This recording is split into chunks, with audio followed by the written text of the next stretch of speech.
pense qu'on va pouvoir commencer. Donc, je vais commencer par une digression et essayer de répondre à une question qui m'a été posée la dernière fois par rapport aux inégalités isopérimétriques. Donc, je commence la digression.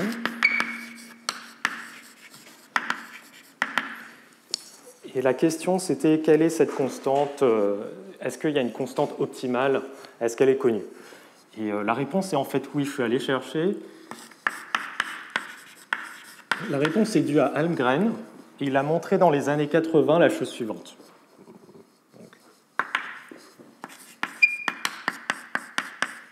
On se prend comme d'habitude un espace de Hilbert.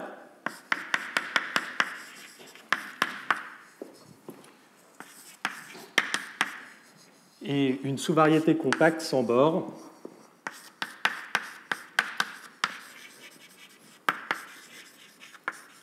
À l'intérieur de H,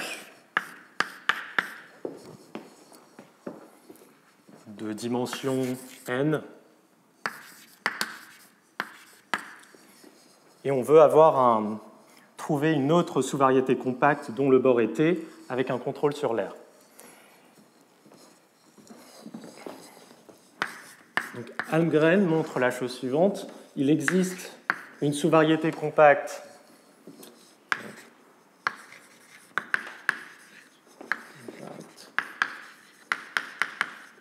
cette fois-ci de dimension n plus 1, dont le bord est T. Et en plus,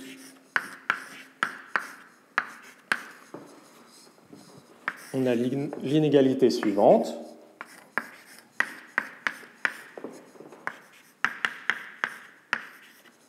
Avec égalité, si et seulement si, on a une sphère ronde et une boule ronde. Donc c'est ce qu'on avait deviné, mais ici c'est un théorème d'Almgren.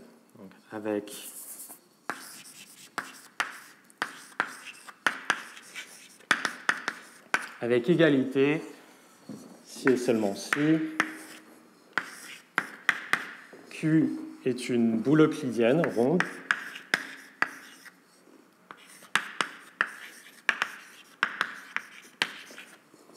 Et T est une sphère.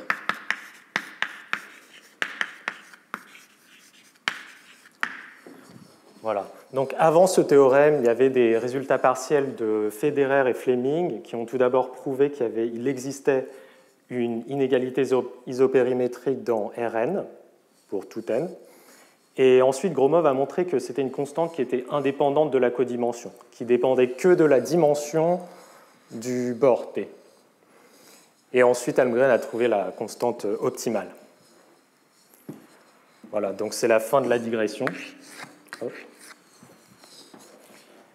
Et je vais continuer à parler des solutions de plateaux sphériques et être un peu plus précis sur leur structure et leur géométrie. Donc,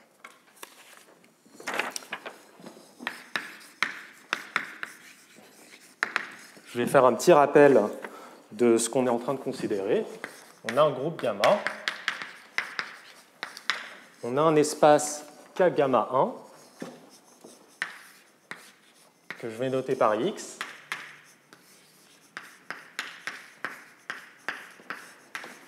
Et on avait fait un choix particulier, mais qui dépendait canoniquement du groupe gamma. Ça avait été construit à partir de la représentation régulière de gamma et à partir de fonction L2. Donc, on a un plongement canonique de M dans cet espace classifiant, ce qui détermine une classe d'homologie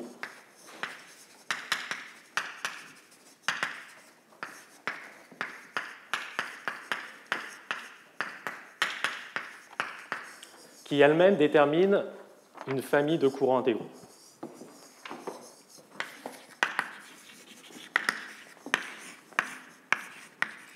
Donc tous les courants intégraux qui vivent dans X et qui représentent cette classe d'homologie HM.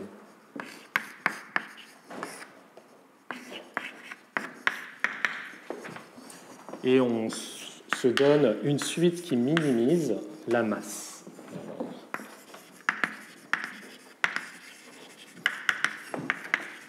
C'est-à-dire que la masse de C, on impose qu'elle tende vers l'infimum possible.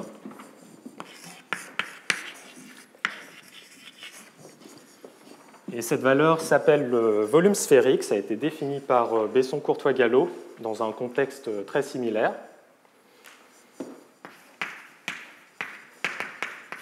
Donc encore une fois, le volume sphérique, c'est juste l'infimum des masses des courants qui appartiennent à cette classe.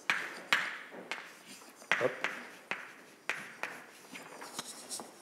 Et en prenant une sous-suite, on sait qu'on a une convergence vers une solution de plateau.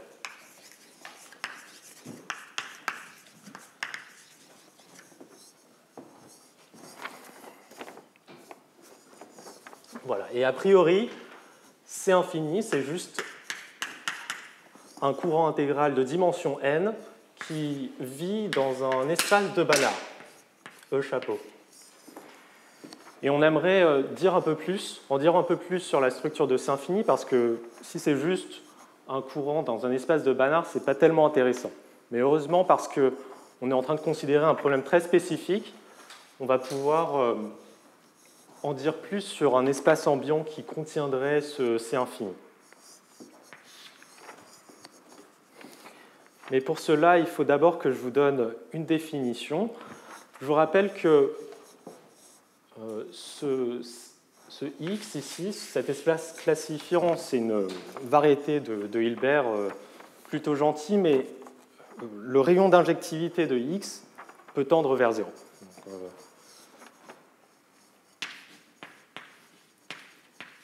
Donc il semble pertinent d'essayer de définir la partie delta large de X. Donc on se donne un delta entre 0 et 1.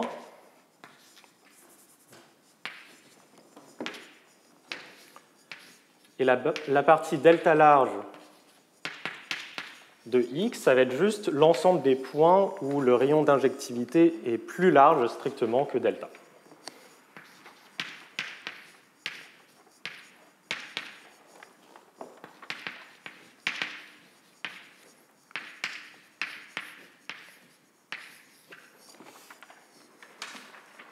Donc, encore une fois, pour tout delta, quel que soit le delta qu'on se fixe, le complémentaire de la partie delta large est non vide.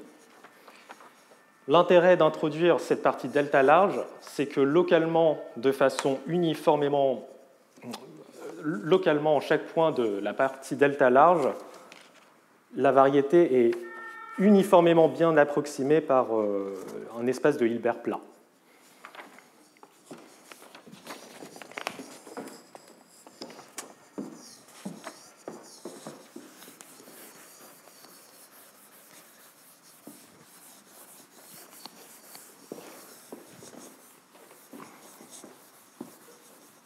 La dernière fois, je vous avais expliqué que dans les problèmes de plateau, en tout cas lorsqu'on travaille dans un espace de Hilbert, on peut améliorer la convergence qui a priori est une convergence faible en une convergence des supports au sens de Gromov-Hausdorff.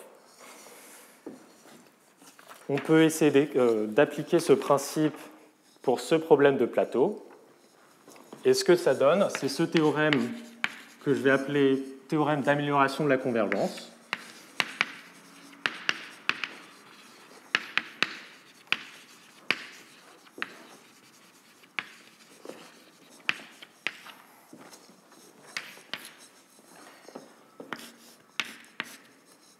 Et ça dit la chose suivante. Donc, quitte à modifier la suite minimisante CI,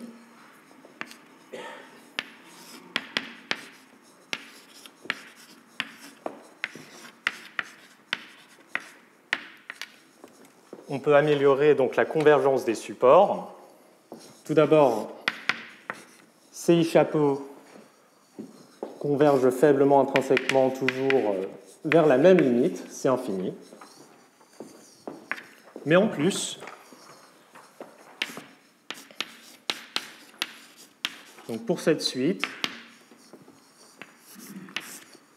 on a plusieurs choses.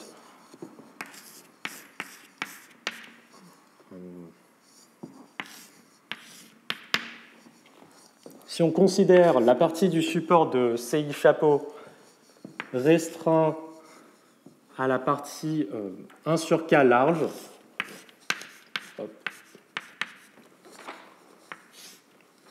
ça converge au sens de Gromov-Hausdorff.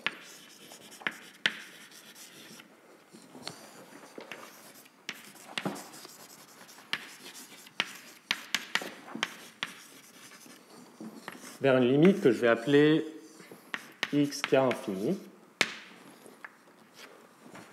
Et ça, c'est vrai pour tout anti-K, pour tout K1.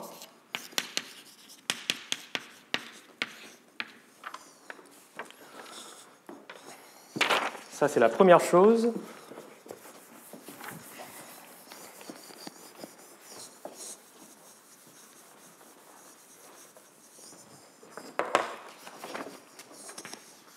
La deuxième chose, c'est qu'on n'a pas de phénomène d'annulation.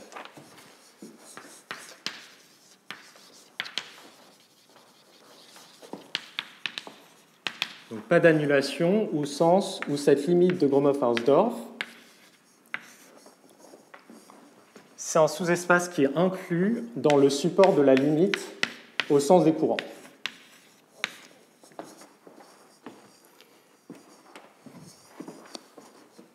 C'est exactement ce que veut dire pas d'annulation au sens des courants.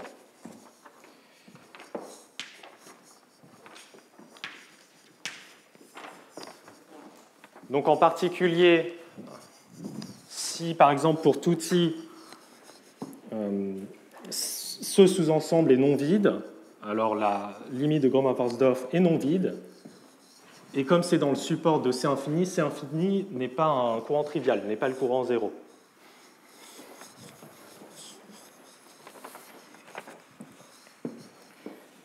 Et troisième chose, ça concerne donc l'espace ambiant qui contiendrait ce C infini. On peut faire mieux que juste un espace de Banach. Ce qu'on peut dire, c'est qu'il existe une sphère de Hilbert.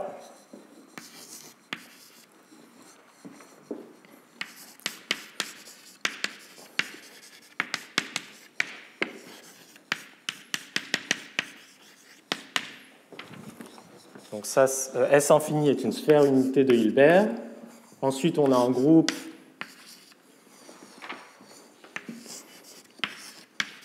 qui agit sur cette sphère par isométrie.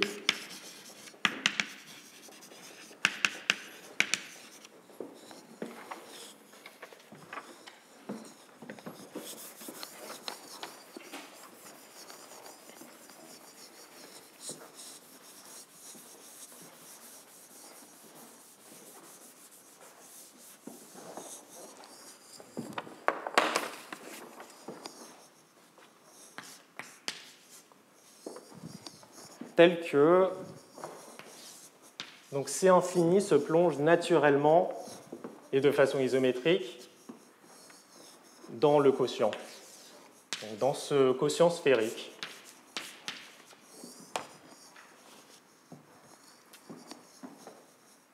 Donc ici, l'action est jamais libre, et si on considère la partie qui est lisse, ici, il faut penser que cette chose-là, ce quotient sphérique, c'est une sorte d'orbifold de Hilbert, et ça a une partie lisse. Donc, si on considère la partie lisse de cet orbifold,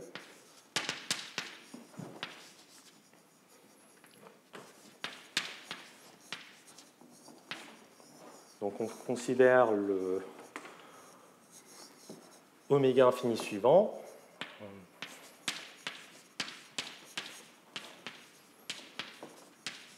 Donc pour tout élément non trivial du groupe, on veut que ça agisse non trivialement sur Y.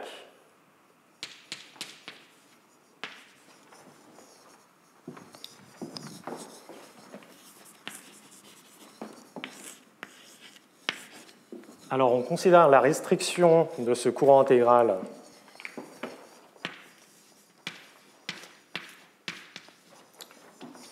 à ce quotient-là, ce courant intégral minimise la masse dans cette partie. Donc, minimise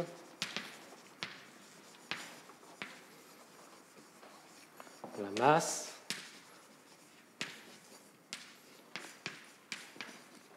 dans ce quotient. Donc encore une fois, ce quotient est simplement l'ensemble des points de ce quotient sphérique où localement on a vraiment une variété hilbertienne.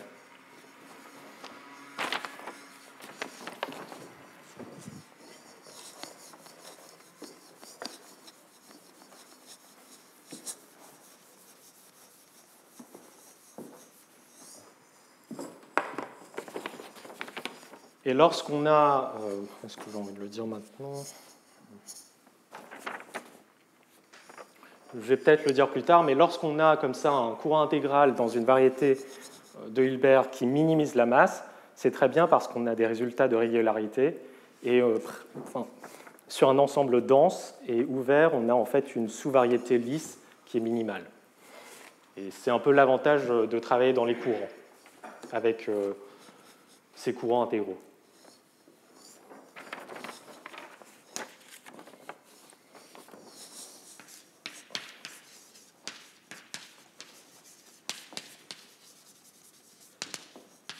Comme d'habitude, mon but, ce n'est pas de vous donner des preuves totalement rigoureuses, mais je vais essayer de vous dire ce qui se passe dans ces points.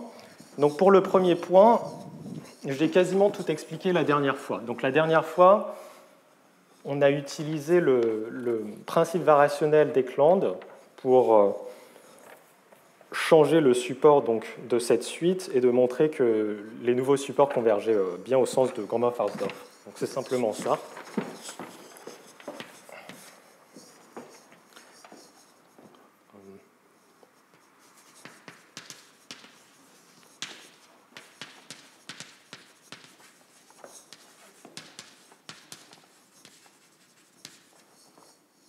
Donc en utilisant le principe variationnel d'Ekland,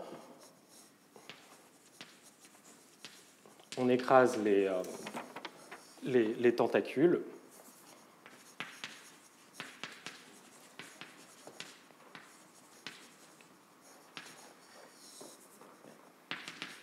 Et on conclut. Donc la remarque importante, c'est qu'il faut qu'on se limite à la partie 1 sur K large.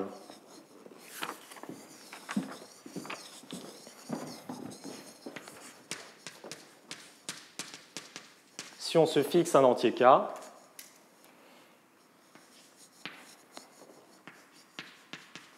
la partie 1 sur K large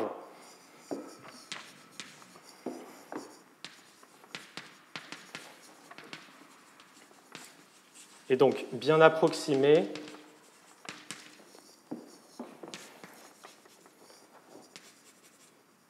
par un espace de Hilbert plat. Et ce que je veux dire par là, c'est qu'il y a localement une inégalité isopérimétrique.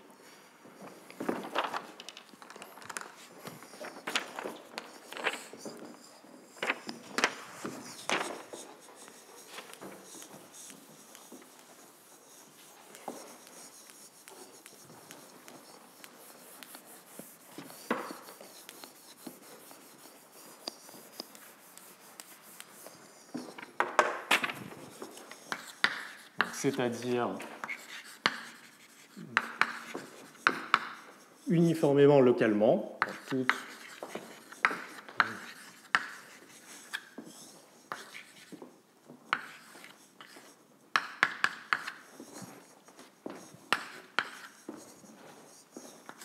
Dans toute boule de rayon, un ρ qui ne dépend que de K,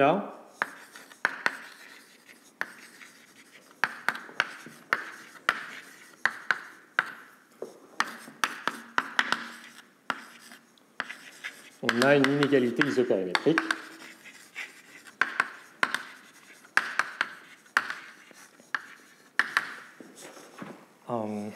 Donc l'image, c'est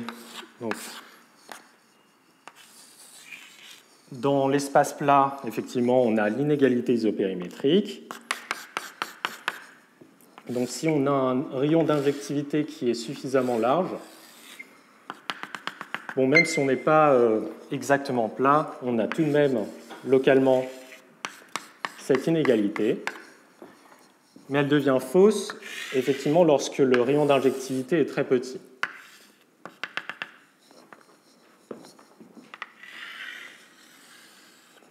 Donc, il faut imaginer, par exemple, un espace qui est localement donc une variété de Hilbert, mais qui a un rayon d'injectivité très petit partout. Alors, effectivement, l'inégalité isopérimétrique n'est plus vraie. Or, c'était un outil essentiel lorsqu'on voulait appliquer le principe variationnel de Eklund pour essayer d'écraser les tentacules. Donc, dans ce cas-là où le rayon d'injectivité n'est pas contrôlé et peut être très petit, on ne peut pas écraser les tentacules. Et il se trouve que ce que j'ai écrit là au point 1, c'est faux en général. On ne peut pas juste prendre le support des CI chapeaux et dire que ça converge au sens de Gromov-Hausdorff. Ça, c'est faux en général. Mais si on se restreint à la partie qui reste dans la partie 1 sur K large, on a suffisamment de contrôle pour dire que les supports convergent au sens de Gromov-Hausdorff, puisqu'on a localement cette inégalité, etc., etc.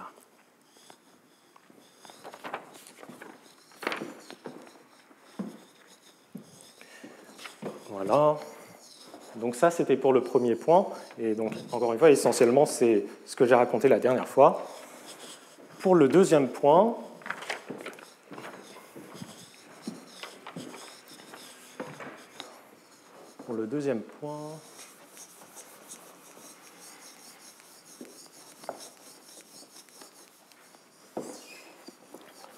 on utilise vraiment le fait qu'on est en train de considérer une suite qui minimise l'air, qui minimise la masse. Et donc, pour illustrer un peu ce qui se passe de façon visuelle, on va considérer, encore une fois, un cas joué très simple, par rapport à la situation générale, qui illustre ce qui peut se passer localement.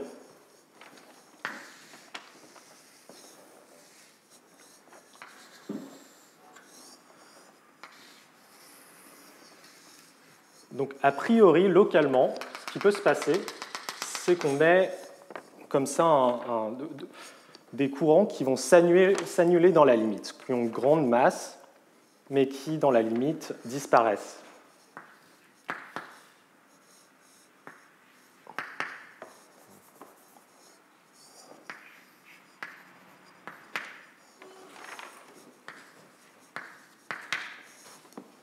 Donc, par exemple, si on imagine dans R3 deux plans S1 et SI et SI' parallèles, tels que la distance entre les deux converge vers 0.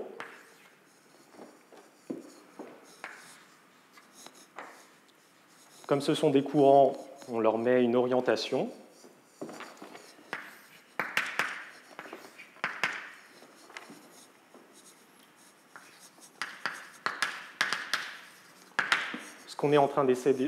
Ce qu'on veut éviter, c'est cette situation-là. Donc,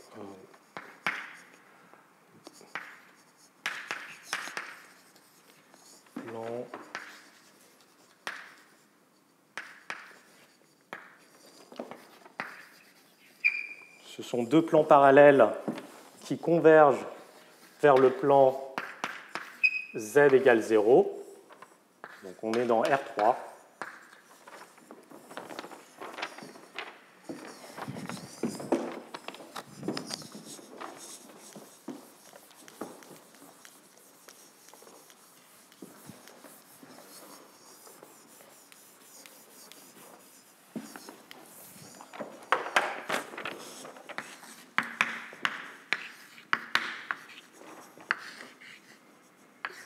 Là, on peut vérifier, puisque l'orientation de SI et SI' est la même, lorsqu'on fait la différence, ça a tendance à s'annuler. Et on a cette convergence vers le courant 0.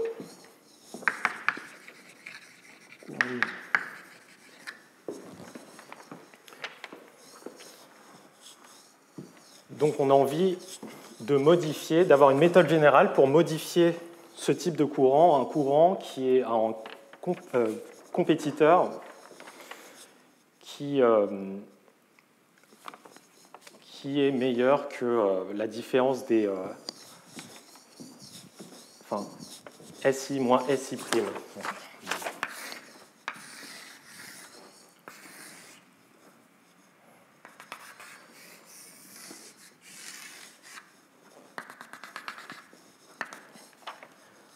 Donc c'est un procédé local.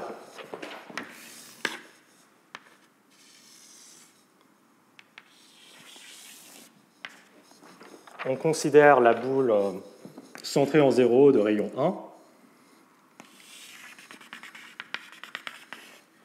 Et ça intersecte les deux plans le long de deux cercles.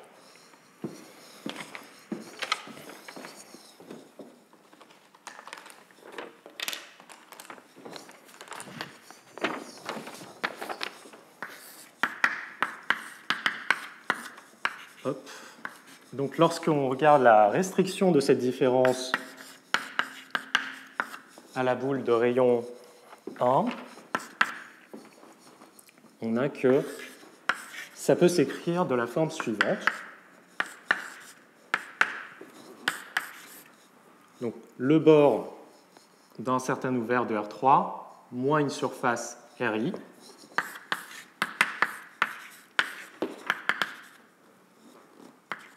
tel que le volume de U ici, le volume de UI tend vers 0. Et l'air de RI tend aussi vers 0.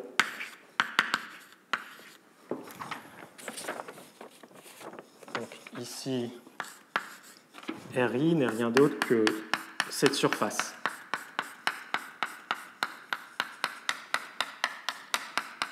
Avec une certaine orientation. Et UI, c'est le volume qui est inclus à l'intérieur de cette surface et entre les deux surfaces, entre ces deux plans.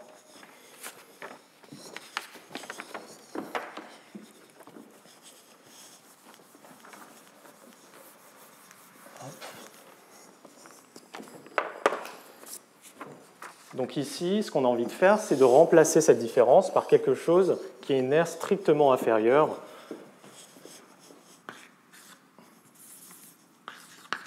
Donc on remplace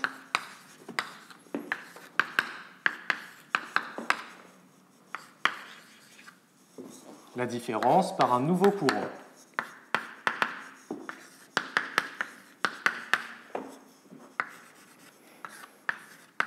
Donc on enlève ce qu'il y a dans la boule.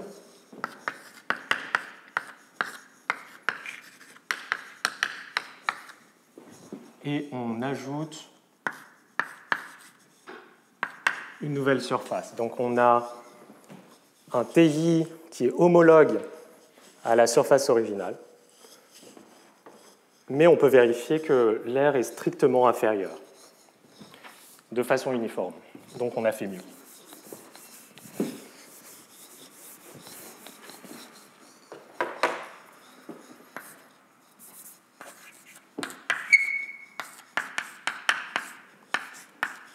Alors,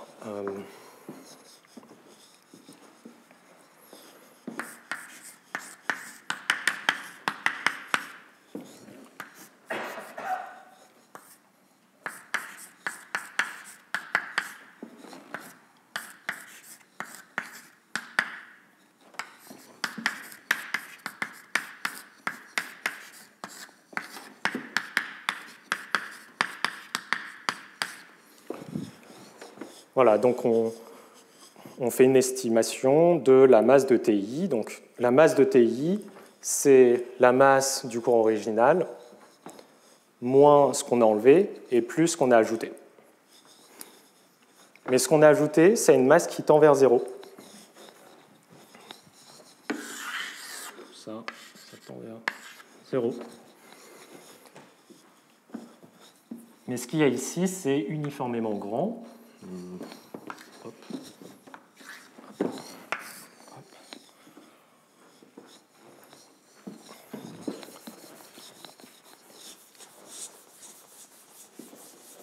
Ce qui est entre parenthèses ici, c'est environ égal à 2 fois pi, puisque c'est les deux disques ici qu'on a enlevés, et c'est environ 2 fois pi. Donc pour conclure,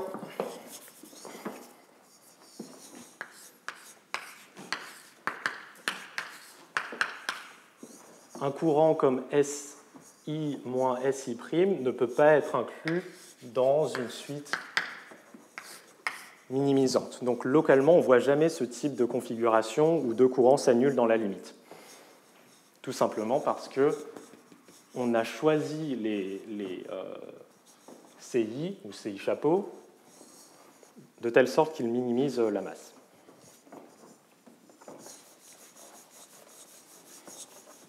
Et dans cette situation explicite, bon, il y a de nombreuses façons de déduire ce fait-là, que c'est impossible, mais l'avantage de cette méthode, c'est que c'est une méthode qui est complètement générale. Vraiment, tout ce dont on a besoin, c'est une égalité de ce type-là. Donc, réécrire la différence des courants comme quelque chose de ce type, donc un bord plus quelque chose de masse très petite.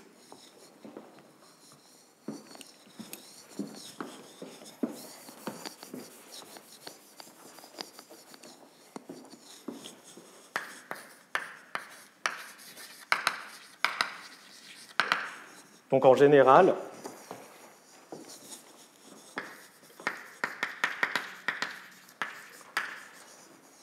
on utilise le fait que si on a une suite de courants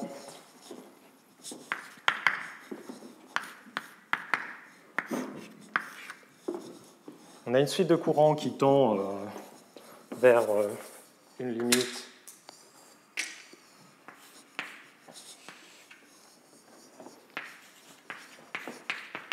telle que la masse est uniformément bornée, et aussi, disons, la masse des bords est uniformément bornée, on peut améliorer cette convergence faible en une convergence au sens suivant, c'est-à-dire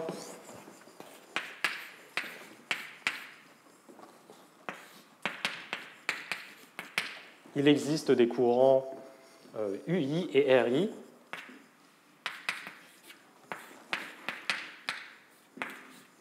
tels que la différence soit égale à bord de UI moins RI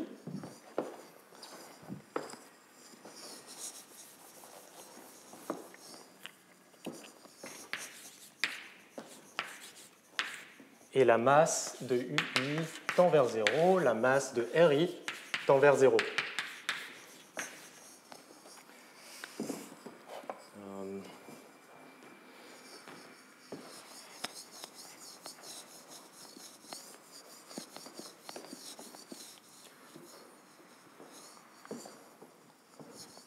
Donc ce fait-là, c'est vrai dans les espaces de Banach,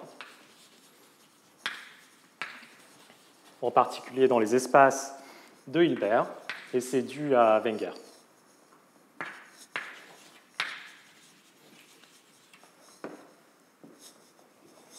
Donc ça, c'est la convergence au sens faible, et le nom pour ce type de convergence, c'est convergence au sens plat. Donc ce théorème dit que convergence au sens faible implique convergence au sens plat dans les espaces de Hilbert. Et en utilisant cette convergence plate, c'est-à-dire ces UI et RI, on fait ce type de construction pour montrer qu'il n'y a pas d'annulation dans la limite. Et donc,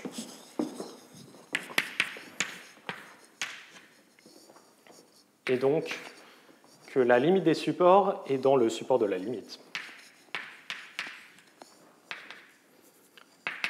Donc ça, c'est limite au sens de Hansdorff.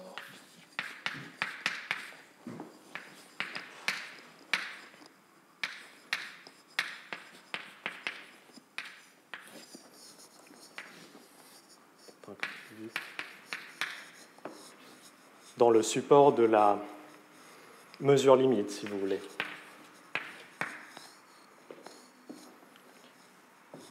Voilà.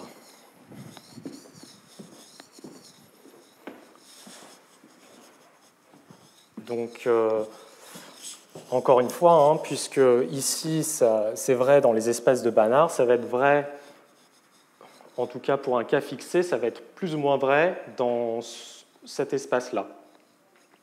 Et c'est pour ça qu'on peut appliquer ce type de théorème.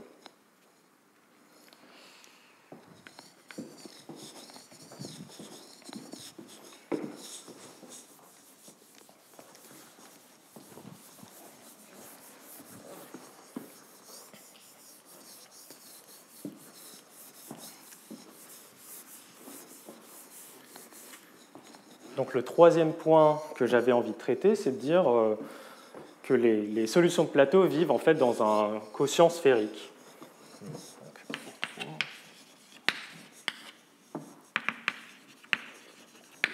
Je vous rappelle qu'on veut montrer que C infini vit naturellement dans un quotient de ce type-là.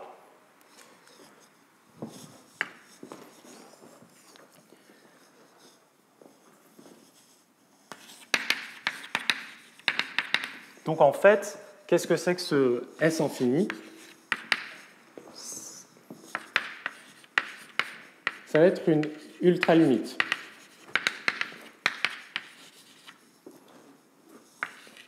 De la sphère S gamma. Donc la sphère S gamma, c'est la sphère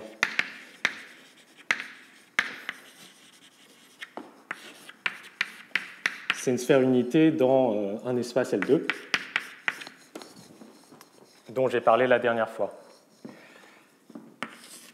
Et le quotient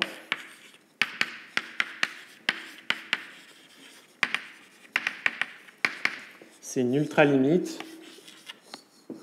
de X en fait. Voilà, donc je vais vous définir ce que c'est qu'une ultralimite. Une ultralimite, c'est une façon très générale de prendre des limites d'espace métrique. Et c'est un peu comme lorsqu'on veut compléter un espace métrique, on prend l'ensemble des suites de Cauchy. Ici, pour prendre une limite, on prend l'ensemble de toutes les suites possibles, qu'elles soient de Cauchy ou non, et on définit une relation d'équivalence et on quotiente par cette relation d'équivalence. Donc, dans ce genre de construction où on essaie de construire des limites, souvent on a besoin de prendre des sous-suites, de sous-suites, de sous-suites, etc., etc. Donc, quand on le fait à la main, ça peut vite devenir compliqué. Les ultralimites, donc cette notion d'ultralimite, c'est juste un outil très pratique pour éviter de faire tout ça à la main.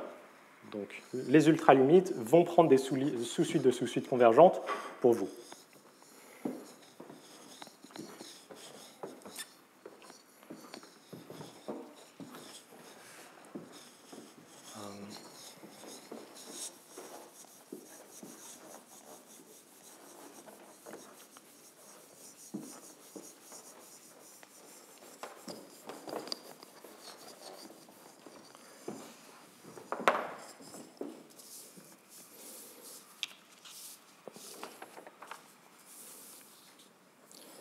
Alors,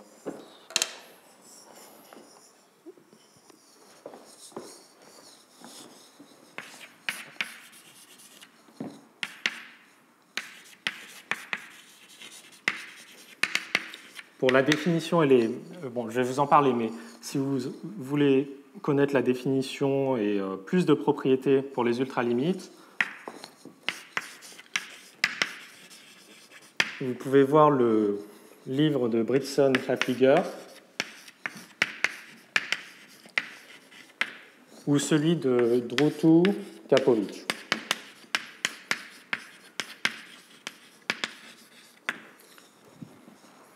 C'est une notion qui est quelquefois utilisée en théorie géométrique des groupes. Alors,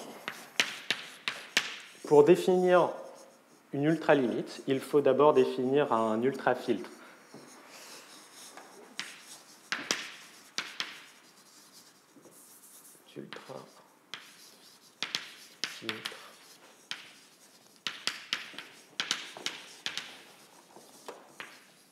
Un ultrafiltre sur N, qu'est-ce que c'est?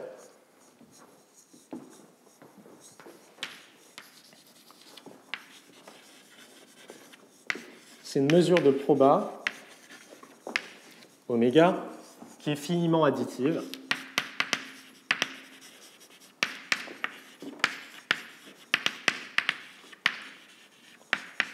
Sur l'ensemble des nombres entiers,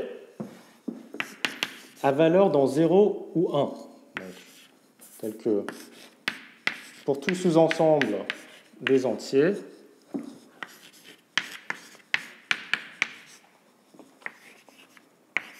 la mesure de ce sous-ensemble est ou bien 1 ou bien 0. Et en plus, si S est fini, cette mesure est nulle. Voilà, ça c'est la définition d'un ultrafiltre non principal sur l'ensemble des entiers. Et la première question, c'est pourquoi est-ce que ça existe? Bon, ça existe grâce à l'axiome du choix. Bon.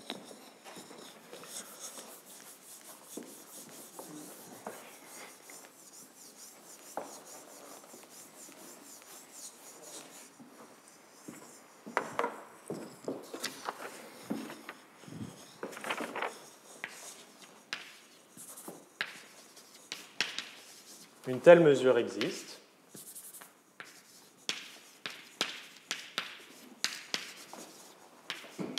Par l'axiome du choix. Et on remarque la chose suivante. Donc, ce qui fait l'utilité d'une telle mesure, c'est qu'on n'a plus besoin d'arguments diagonales, si vous voulez.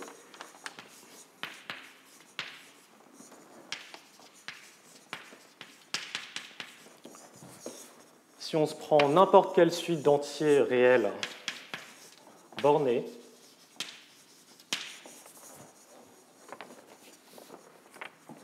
on peut vérifier qu'il existe un unique réel tel que pour tout epsilon,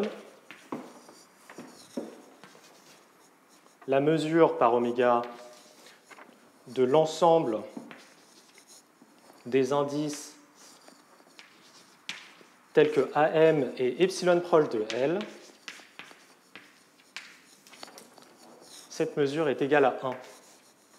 Donc il y a un unique réel qui satisfait cette chose-là, quel que soit epsilon. Et donc on dit que L est la limite de cette suite bornée. Donc c'est comme si on avait pris une sous-suite.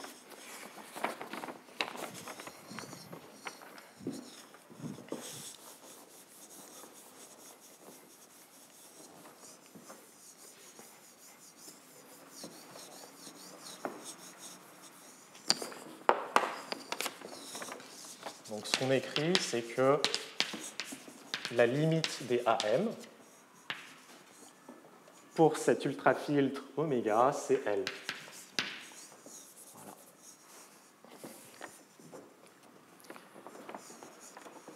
Bon, une fois qu'on sait ça, on peut définir ce que c'est qu'une ultralimite. Est-ce qu'il y a une question sur la définition d'ultrafiltre ou cette propriété?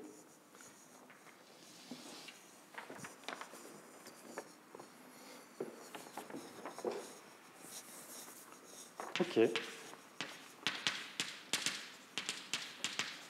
Donc maintenant, on peut définir ce que c'est que l'ultralimite d'une suite d'espaces métriques. Définition d'ultralimite. Je vais le faire dans le cas particulier d'une suite constante égale à cette sphère unité de Hilbert.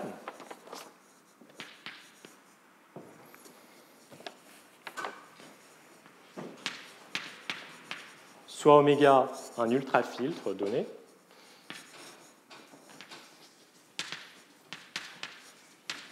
Si on a deux suites, hop, N. Donc si on a deux suites dans l'espace métrique S de gamma, on dit qu'elles sont équivalentes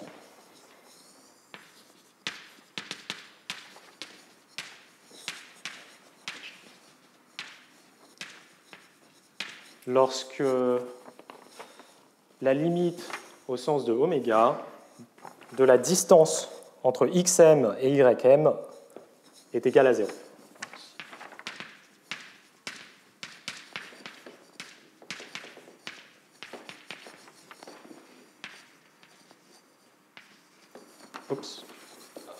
au sens de l'ultrafiltre, comme je l'ai écrit ici.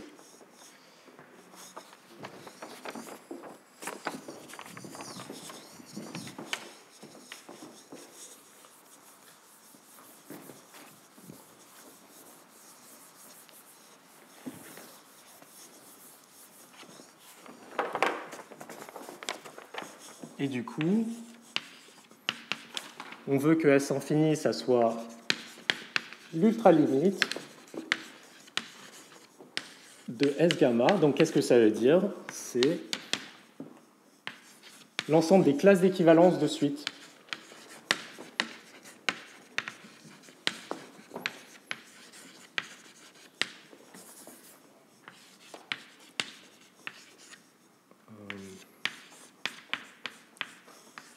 Voilà. Et ce qu'il y a de bien, c'est que si on part d'une sphère unité de Hilbert, on prend l'ultralimite, c'est une autre sphère unité de Hilbert, mais dans un espace de Hilbert beaucoup plus gros, un espace non dénombrable.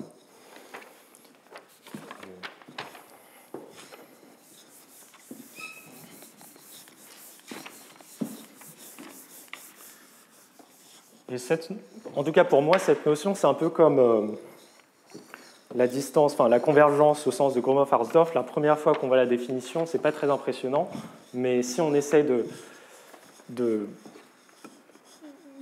faire les choses à la main par soi-même, ça devient difficile et on se rend compte que c'est vraiment un outil très pratique.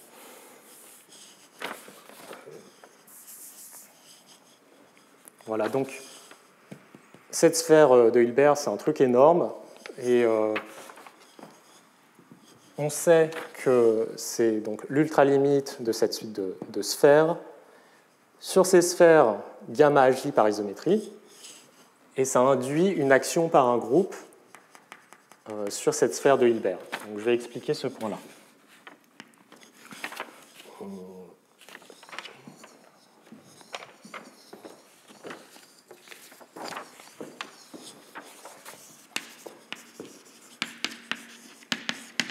Donc maintenant, on veut définir un certain groupe gamma infini qui vient de gamma et qui agit par isométrie sur cette sphère énorme S infini.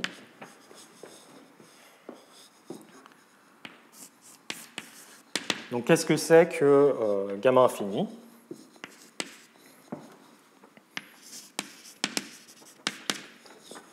On se prend deux suites d'éléments du groupe, donc gamma M, gamma prime M. Donc ce sont deux suites d'éléments du groupe. Et on dit que... donc il faut remarquer que comme les éléments de S infini, par définition, c'est juste des classes d'équivalence de suite dans cet espace-là, une telle suite agit de façon naturelle sur les éléments de S infini, par isométrie. Est-ce que c'est clair?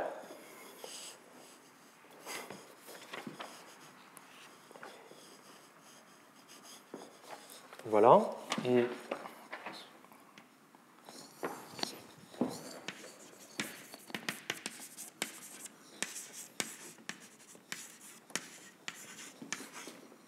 donc on dit que ces deux suites d'éléments du groupe sont équivalentes si l'isométrie qu'elles induisent sur l'ultralimite S infini est la même isométrie.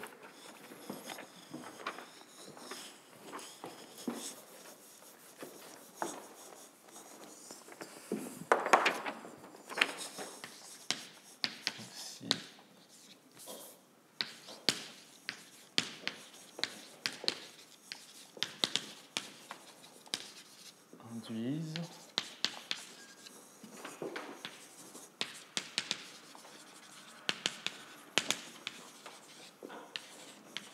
sur S infini.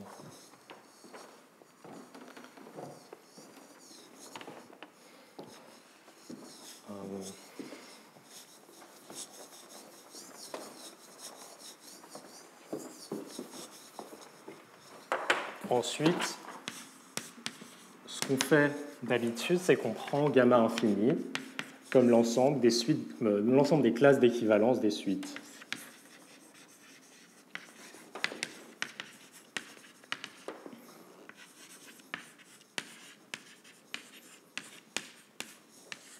Donc ça, il faut vérifier que c'est bien un groupe, que ça agit bien par isométrie sur l'ultralimite, cette sphère unité. Et donc, si on prend le quotient, qu'est-ce qui se passe?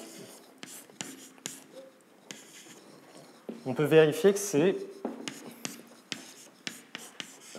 comme les constructions sont naturelles, si on vérifie tout ce qui se passe, on se rend compte que le quotient n'est rien d'autre que l'ultralimite des quotients. Donc il y a une sorte de commutativité.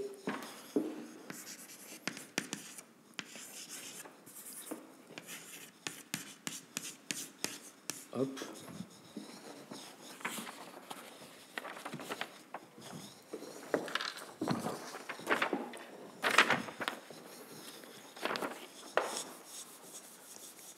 Et donc ce quotient sphérique, ça va être le quotient sphérique dans lequel vit C infini.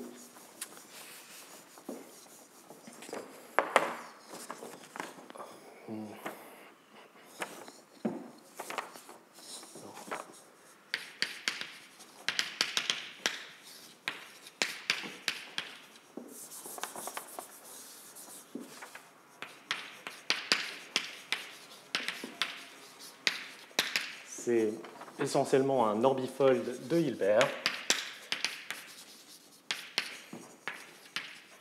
dont la partie lisse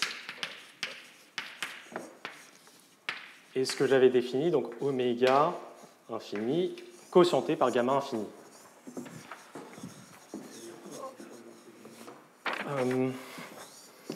Ça veut dire que si on avait une sphère de dimension finie et qu'on avait un groupe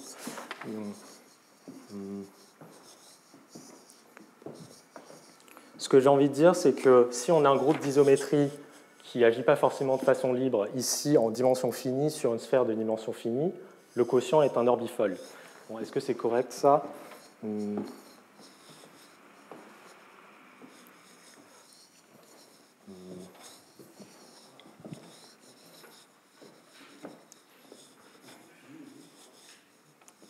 Oui, groupe fini en dimension finie, oui. Ici, bon, c'est juste pour se donner une intuition, donc c'est pas un terme très rigoureux. Si on n'aime pas ce terme-là,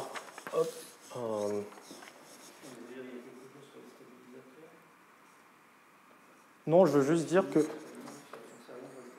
non, ça va être juste un sous-groupe pour chaque point, un sous-groupe de gamma infini.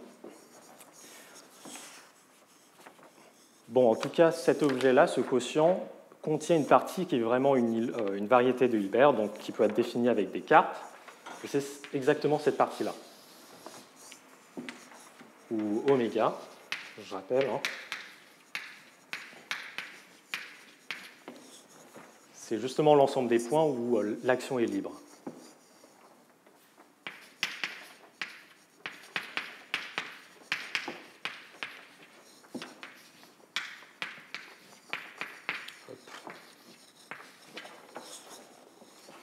Voilà, donc c'est pour nous la partie la plus importante, ou en tout cas la partie qui est la plus facile à analyser.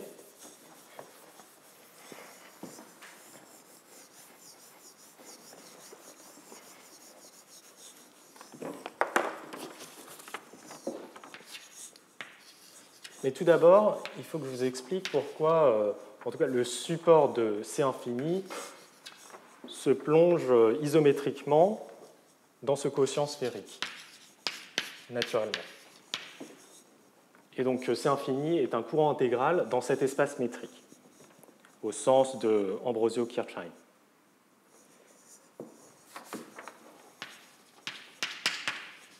Donc premièrement, les supports de DCI sont inclus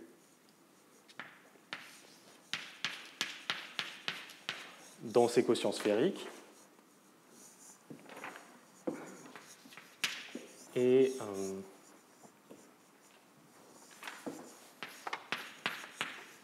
par définition de convergence faible intrinsèque, il existe un espace de Hilbert, un espace de Banach,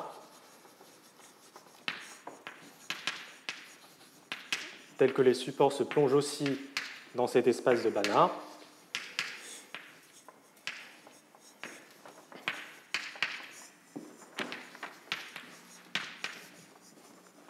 Et dans cet espace de Banach, les courants convergent faiblement vers C infini.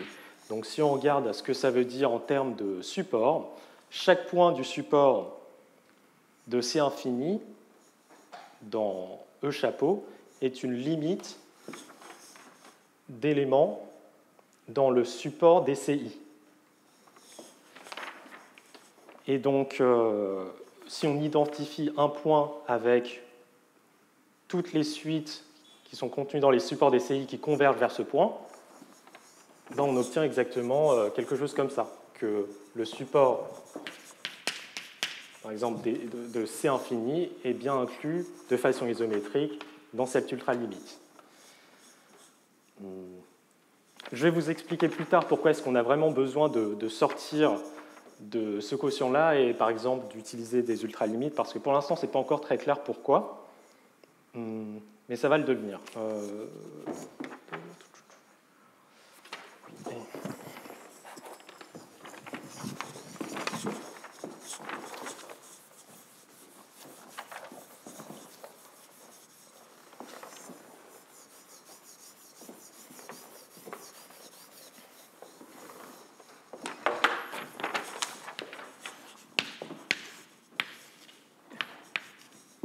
Et une autre chose que je prétends être vraie, c'est que la restriction de ce courant, de cette solution de plateau à la partie lisse de ce quotient sphérique dans l'ultralimite, cette restriction minimise la masse.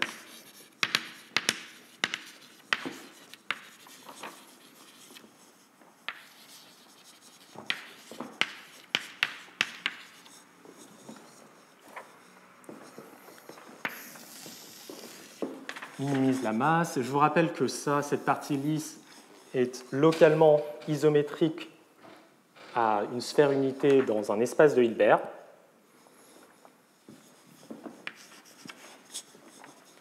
Et l'intuition pour cette partie-là, c'est que si ce n'était pas minimisant, on aurait pu trouver quelque chose de mieux que C infini. Bon, il faut que je vous dise ce que ça veut dire minimiser la masse. Quand même.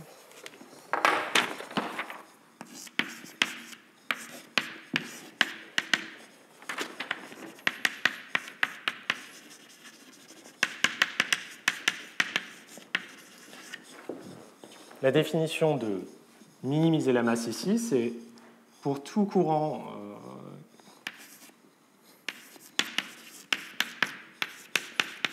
à support compact inclus dans cet ouvert,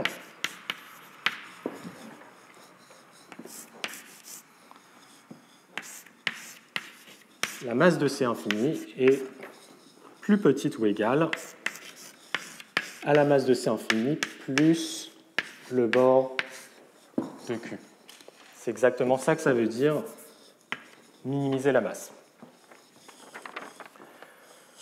Donc on a une sorte de sous-variété minimale généralisée. Et si ce n'était pas le cas, encore une fois, donc on trouverait un courant Q tel que cette somme-là est une masse strictement inférieure à la masse de C infini.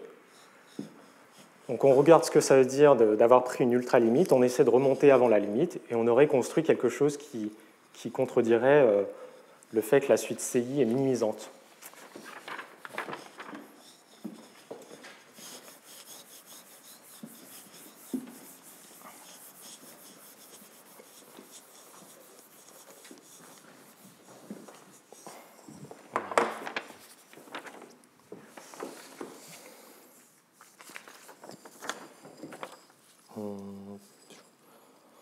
Ok, je n'ai pas envie de passer plus de temps sur ça, mais j'ai envie de donner plusieurs remarques, de faire plusieurs remarques. Bon.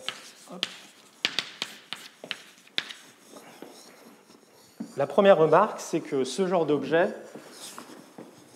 c'est très bien d'un point de vue variationnel, parce que l'espace ambiant, c'est un espace très gentil, c'est localement, encore une fois, isométrique à une sphère unité, et on a un courant intégral minimisant dans cette sphère unité.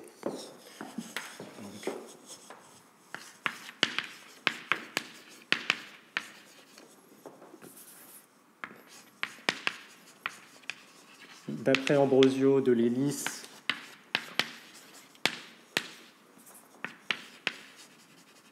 et Schmidt, ce type d'objet, cette restriction-là, c'est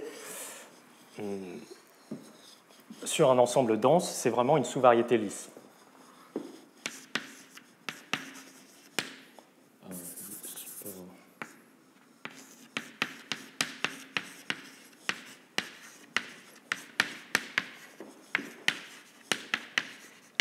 C'est vraiment une sous-variété lisse sur un ensemble dense.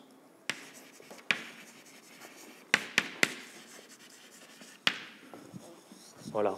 Et en dimension finie, si on était en dimension finie, donc si on avait une variété riemannienne de dimension finie et un courant intégral qui minimisait la masse, on a le fameux, donc le célèbre théorème d'Almgren qui dit que non seulement on est lisse sur un ouvert dense, mais en fait la partie singulière est de codimension 2. Ce que je vous avais dit dans le premier cours.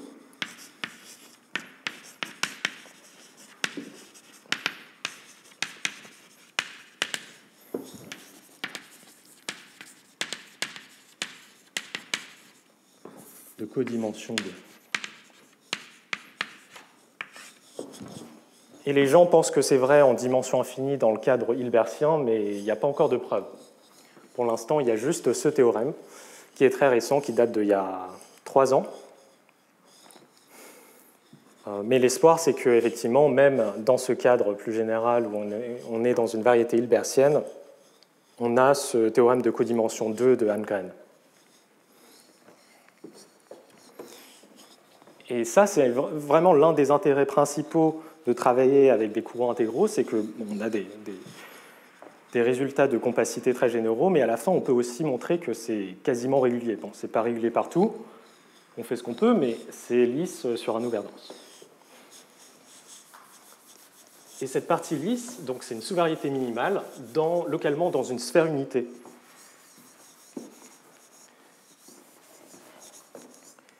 Et donc localement, les fonctions coordonnées sur cette sous-variété sont des valeurs propres, des fonctions propres du Laplacien.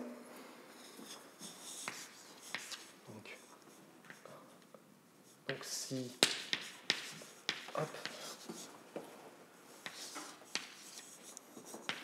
on a une sous-variété pas forcément complète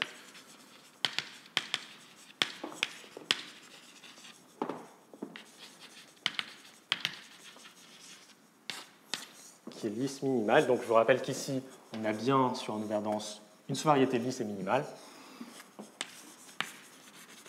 Alors localement, les fonctions coordonnées sont des fonctions propres du Laplacien sur sigma. Alors, localement, les fonctions coordonnées sont des fonctions n propres, c'est-à-dire propres pour la valeur propre n,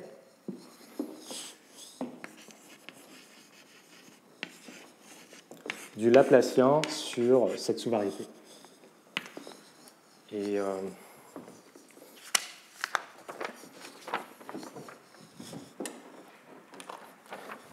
c'est l'exercice 524 dans Gallo, Hulin, La Fontaine.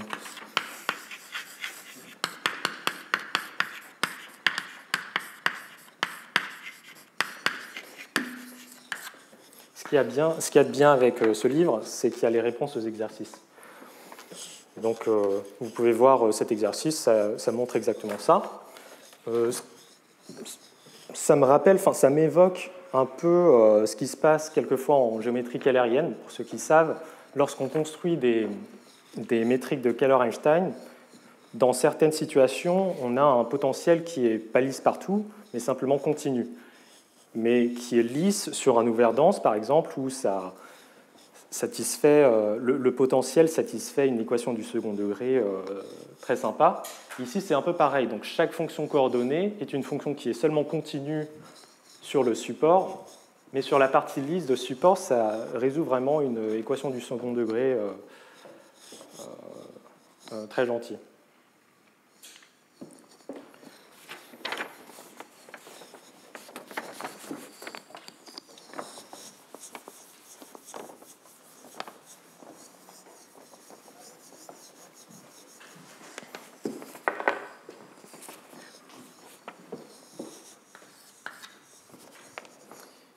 Et enfin, j'ai envie d'expliquer pourquoi est-ce qu'on a besoin de prendre des limites intrinsèques et peut-être de parler d'ultralimites. Pourquoi est-ce qu'on ne veut pas se restreindre finalement à la variété de départ, qui était une variété de Hilbert tout à fait honnête.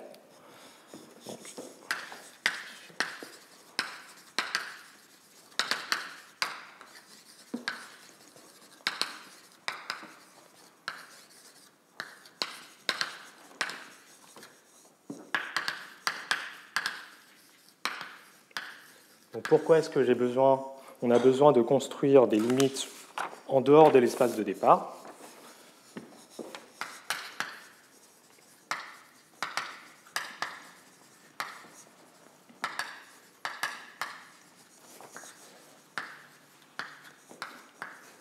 De plateau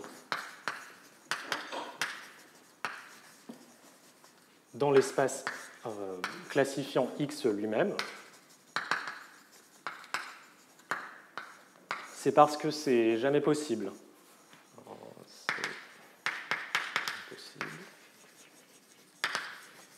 Pour la raison suivante, qui est essentiellement une remarque de Besson-Courtois-Gallo, que je vais expliquer maintenant.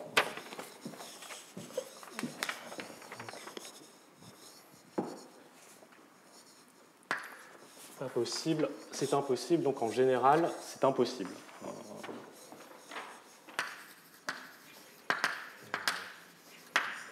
Donc en effet, soit supposons que gamma est infini et sans torsion.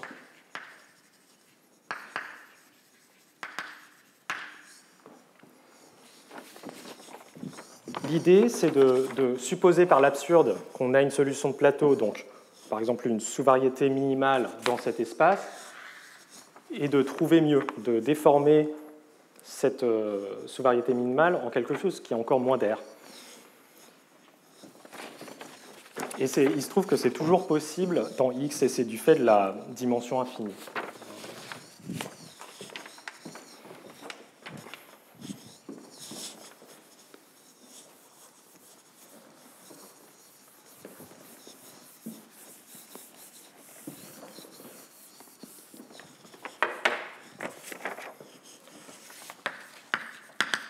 On va essayer de définir une sorte de convolution sphérique. Et pour ça, il faut un noyau de convolution. Hop.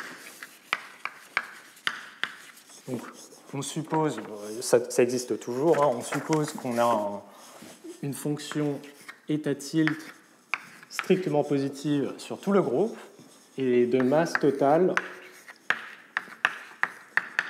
égale à 1. Donc on a cette mesure de proba sur gamma. Et on définit une sorte de convolution sphérique.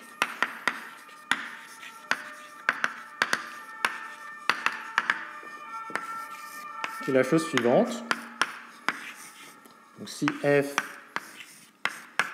est dans cette sphère unité, hein, des fonctions L2 sur gamma. Donc, qu'est-ce que c'est cette convolution? Ce qu'on peut faire, c'est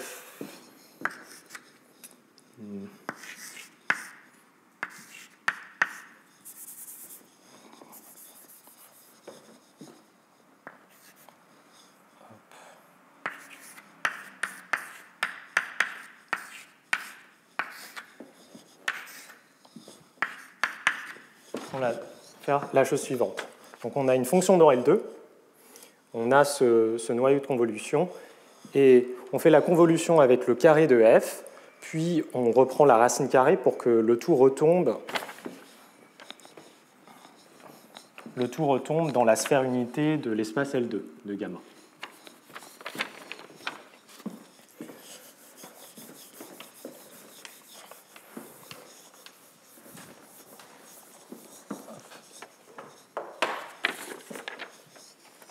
Et le point clé de cette convolution sphérique, c'est que ça a tendance à réduire les distances. Et en particulier, ça réduit les aires.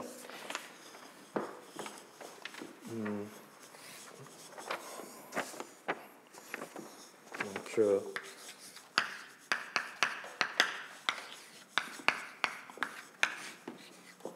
ça va de la sphère unité de l'espace L2 dans la sphère unité, et c'est gamma équivariant, donc ça passe au quotient. Hop. Hop.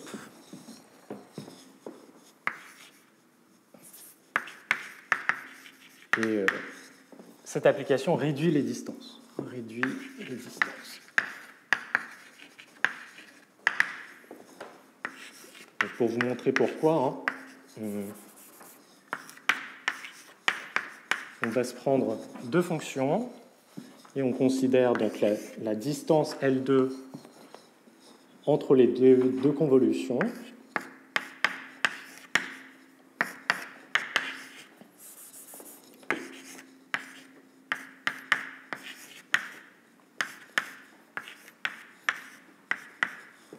Donc si on utilise cette définition, qu'est-ce qu'on obtient? On fait la somme sur gamma et hop.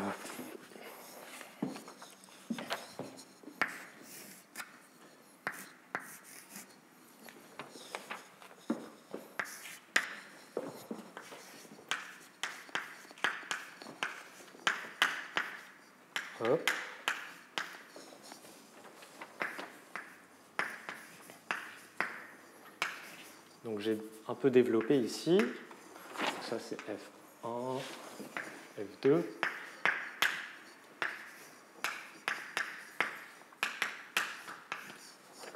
Voilà.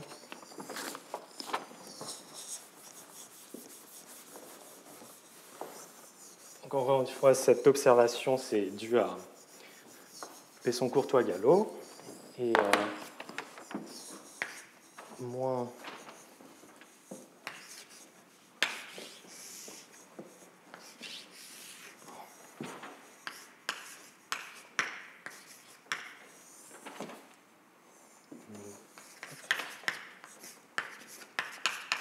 donc tout ce que j'ai fait jusqu'à présent, c'est juste développer l'expression. Même chose avec F2. Et par Cauchy-Schwarz,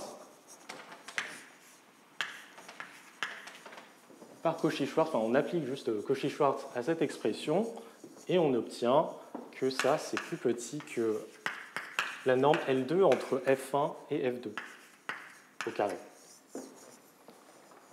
Donc ça, c'est Cauchy-Schwarz. Et en plus, on a une inégalité stricte si F1 est différente de L2.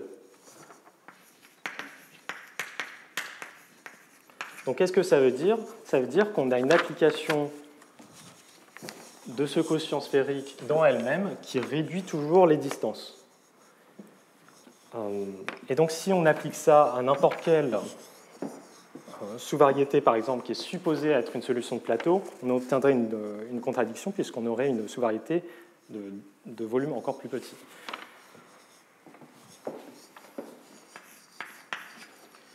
Donc,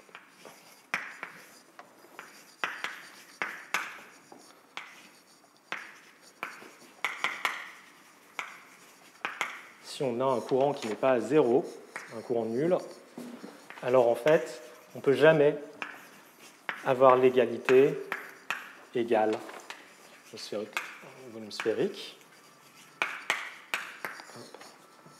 C'est jamais vrai. Donc c'est pour ça qu'on a vraiment besoin de prendre des limites à l'extérieur de la variété de départ.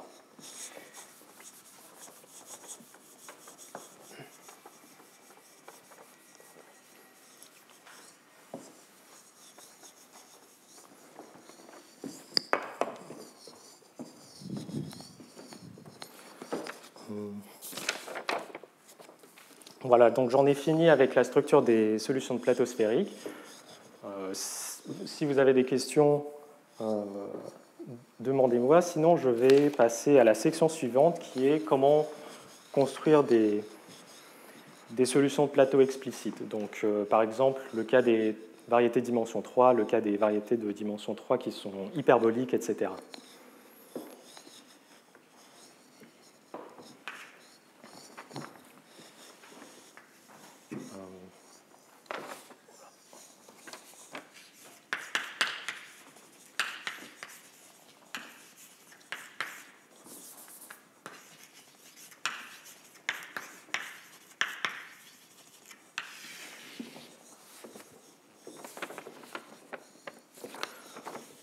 Voilà, donc maintenant qu'on sait ce que c'est qu'une solution de plateau, j'ai envie d'expliquer pourquoi, en dimension 3, si on part d'une variété compacte orientée sans bord, la solution de plateau qu'on obtient, c'est en fait donné par la partie hyperbolique de la variété dimension 3. Le théorème qu'on va essayer d'expliquer,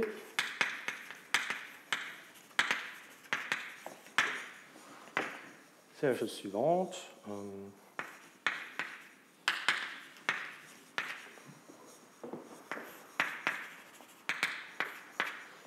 Le théorème, c'est que donc on obtient une solution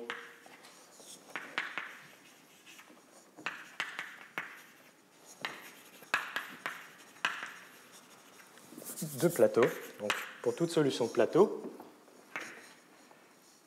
Premièrement, donc, la masse totale, donc le volume de ce courant est égal au volume hyperbolique de M, renormalisé. Et en plus,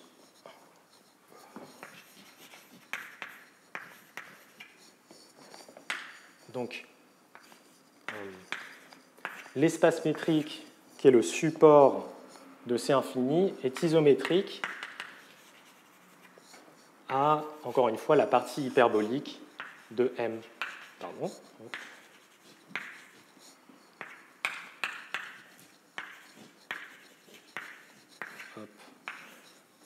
Et ici, L de D infini. Donc D infini, c'est la métrique qui est naturellement associée à ce support. Et L de D infini, c'est la métrique intrinsèque. Donc la métrique qu'on obtient en utilisant des trajets continus sur le support de C infini. Métrique intrinsèque.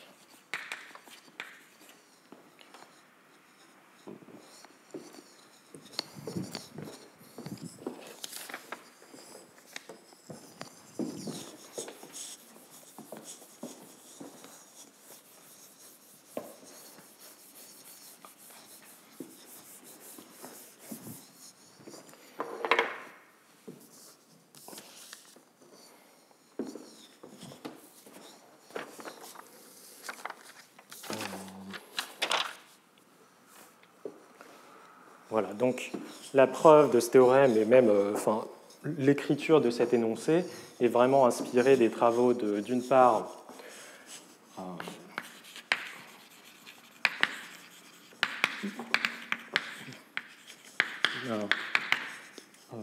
Besson-Courteau-Gallo qui ont prouvé des résultats fondamentaux. Ensuite, on a d'autres personnes comme Souto et Pieroni qui ont continué à travailler là-dessus. Et d'autre part, tout ce qu'on a fait dans la partie précédente, donc Ambrosio, Kirchmann, Wenger, etc. Okay. Donc, Pour simplifier la situation, je vais parler du cas où M est déjà supposé hyperbolique. Donc, si M est hyperbolique, on va essayer de montrer ce théorème-là.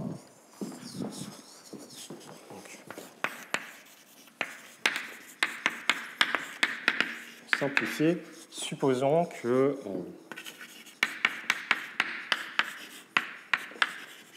M est déjà une variété compacte hyperbolique et il existe une métrique hyperbolique sur M. Voilà.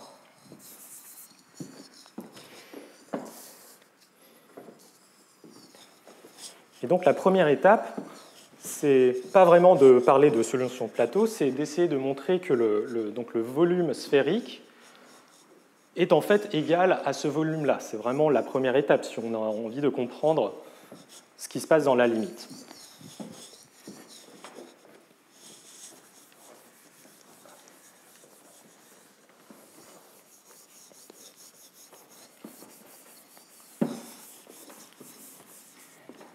Donc, le théorème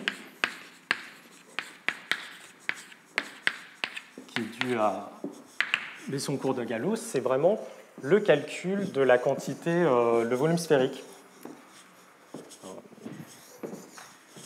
Dans ce cas-là, on n'a que le volume sphérique.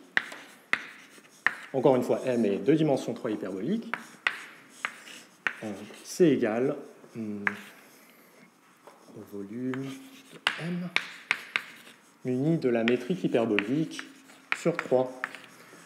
Leur théorème est plus général et est vrai en toute dimension pour une autre constante ici et aussi pour les variétés qui sont localement symétriques de courbure strictement négative.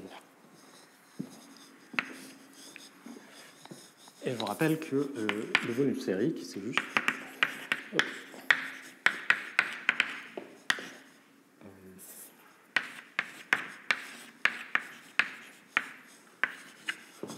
Voilà.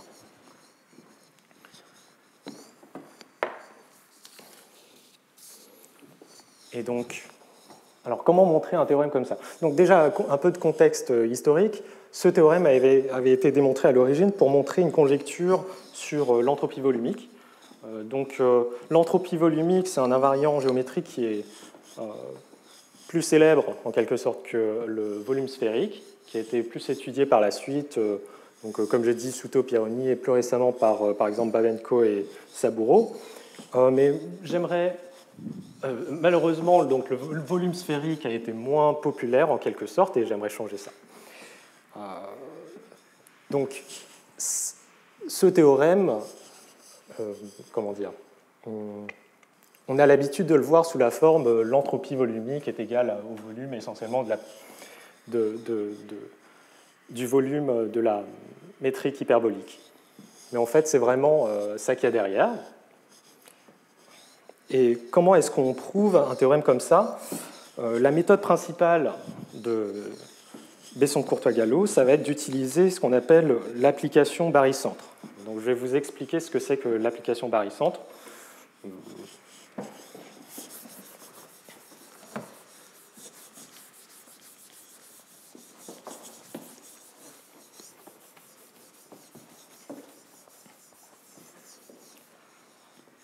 Alors,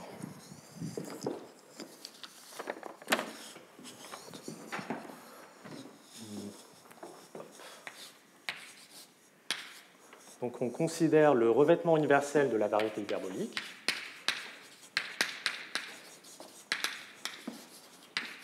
Muni bien sûr de la métrique hyperbolique, et on considère un point de base O. Et on va considérer des fonctions de distance que je vais appeler ρ de gamma O.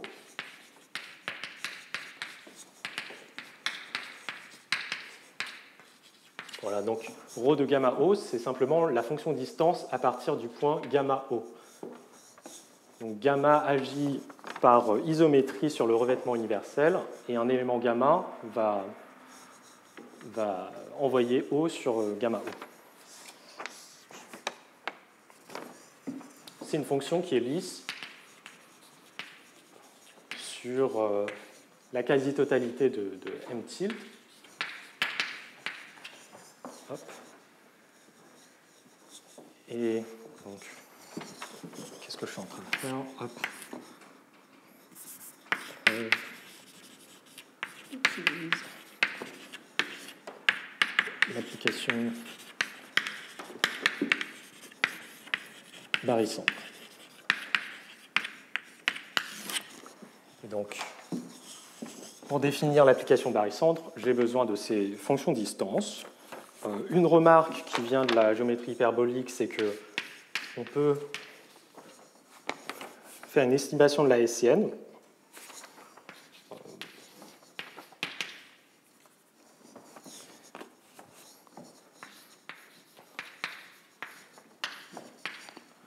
Donc, il se trouve que la hessienne de la distance, en des points x, en un point x qui n'est pas gamma O, ça se calcule quasiment. Enfin, c'est en fait égal à la seconde forme fondamentale d'une certaine sphère que je vais dessiner. Hop.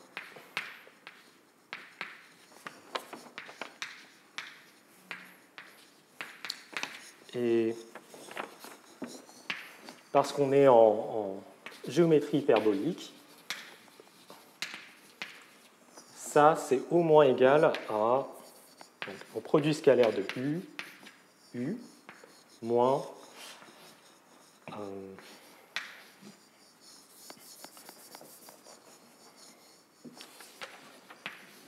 ce gradient scalaire U au carré. Scalaire, ce gradient, hop, scalaire U au carré.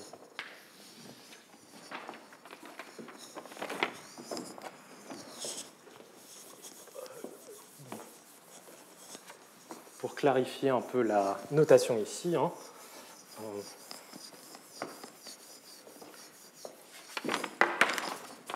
on a O, on l'envoie par gamma en gamma O, on a un autre point X, et on considère la sphère qui passe par X et de centre gamma O. Hop, voilà. Et on a donc le gradient de la distance qui pointe dans ce sens-là, et on peut vérifier que la hessienne de cette fonction de distance, ça va être donné essentiellement par la seconde forme fondamentale de cette sphère, que je vais appeler...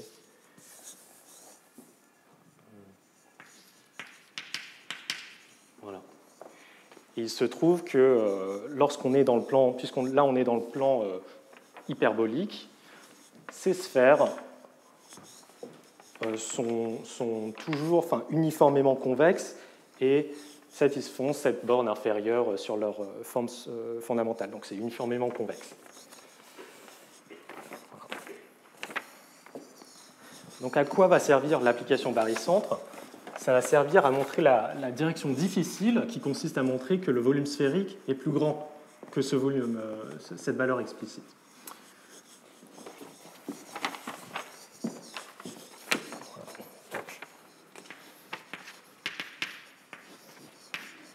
Pour définir la fonction barycentre, j'ai besoin d'un sous-espace de l'ensemble des fonctions dans la sphère unité.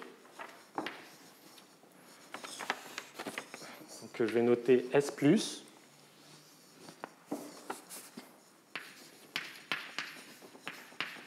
Encore une fois, S gamma, c'est la sphère unité dans l'ensemble des fonctions L2 sur gamma. Et on veut que le support de F génère gamma. On ne veut pas que le support de F soit complètement dégénéré. En particulier, on veut juste, en fait, pas que le support de F soit contenu sur une géodésique.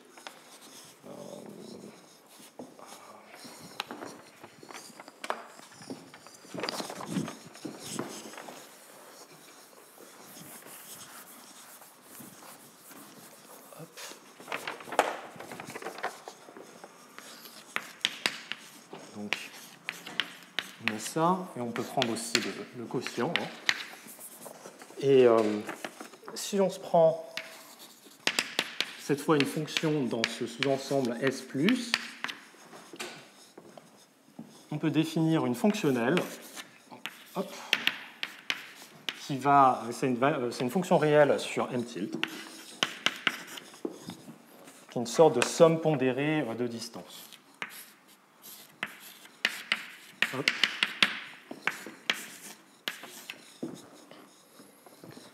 On a 0x, f2 de x. F2 de gamme. F est une fonction dans L2 de norme 1, et donc F2 est une sorte de mesure de probabilité. Et cette somme, c'est une somme pondérée de distance. La fonction barycentre n'est rien d'autre que la fonction qui associe à F le minimum de cette fonction.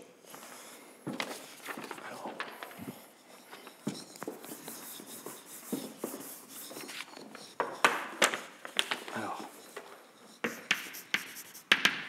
remarque, cette fonction réelle est tout d'abord une fonction qui est strictement convexe et qui tend vers l'infini en l'infini. Voilà, deux propriétés importantes. Strictement convexe partout. Et c'est une fonction qui tend vers l'infini lorsque le point dans mtilt tend vers l'infini.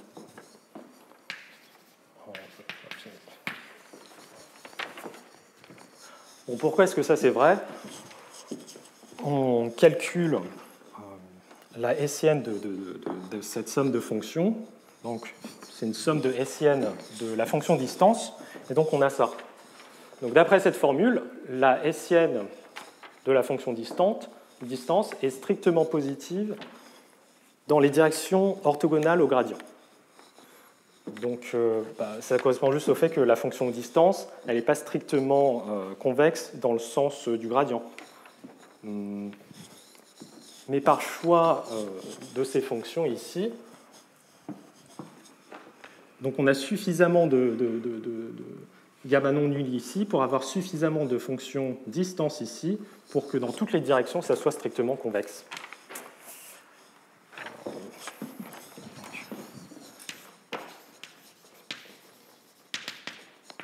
Par choix de...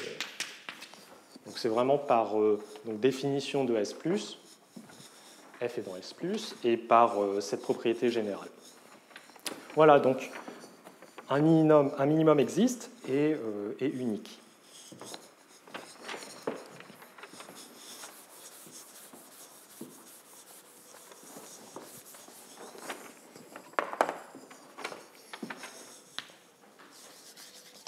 Et ça s'appelle l'application barycentre pour les raisons que vous devinez. On a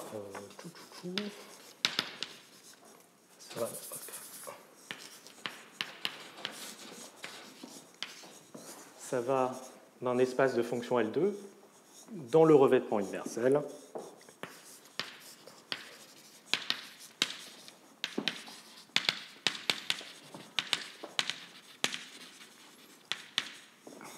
Donc la valeur est l'unique point minimisant la fonctionnelle BF.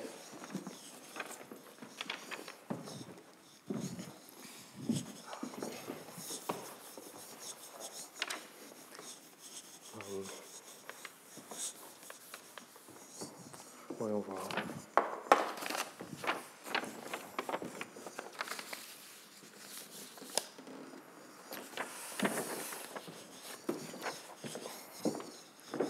Et ce qui est important, très important dans la preuve que je vais décrire, c'est qu'on peut évaluer le jacobien de cette application barycentre. Donc, on peut contrôler la variation du volume par cette application. Et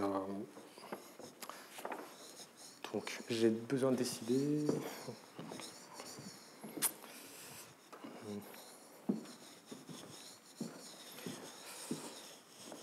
Bon, je vais déjà écrire le lemme. C'est le lemme magique qui dit la chose suivante. Donc le jacobien, je vais dire ce que c'est. Le jacobien de cette application en F, c'est inférieur ou égal à une constante explicite qui dépend de la dimension. Donc ici, on est en dimension 3, il se trouve que la constante est la suivante. Et voyons voir, ici, c'est le supremum des jacobiens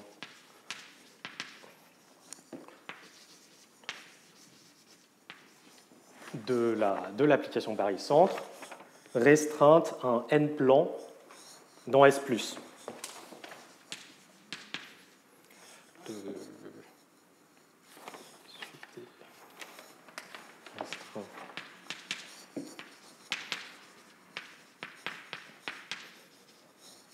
N-plan dans S+. Donc, est-ce que cette définition fait sens? Ce qui est important ici, c'est que cette valeur, ce n'est pas une valeur prise au hasard, c'est une valeur qui est quasiment atteinte, qui est en quelque sorte optimale, et c'est pour ça qu'on va avoir cette inégalité et l'inégalité inverse.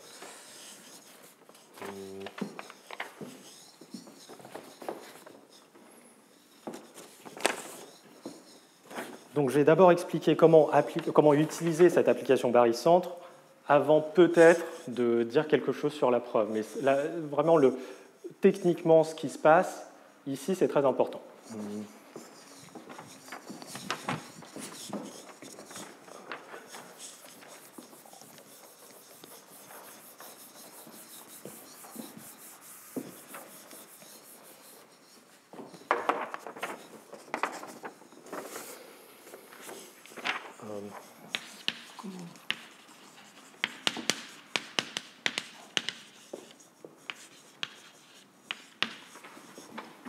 Donc, comment utiliser bar? On va utiliser bar pour montrer que le volume sphérique de H est plus grand ou égal à ce volume.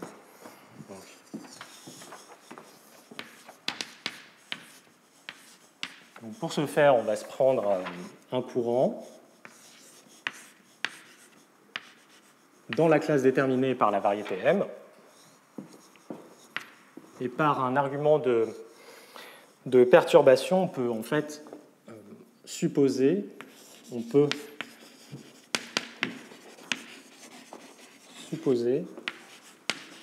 que le support de C tombe dans ce quotient. Donc a priori, C c'est juste un courant intégral de dimension 3 dans cette sphère-là, dans ce quotient-là. Mais je prétends qu'en changeant un peu le support, on peut supposer que le support est dans le quotient de S+. Et donc, une fois que ça tombe dans le quotient de S+, on peut appliquer cette fonction, l'application barycentre. Donc, j'ai oublié de dire que l'application barycentre, par construction, c'est une application qui est équivariante, et donc ça passe au quotient.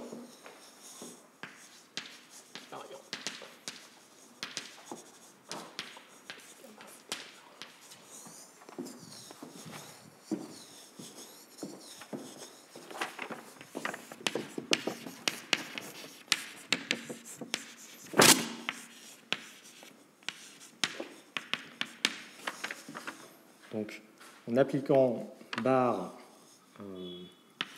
à C, on envoie C sur M. Donc, c'est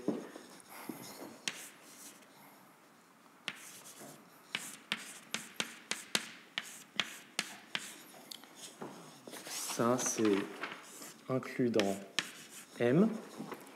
Et en fait, l'application bar est surjective ici.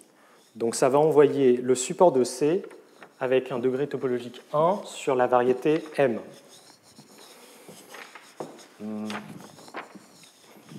Bon, il faut un peu quelques arguments pour montrer ça. Donc dire que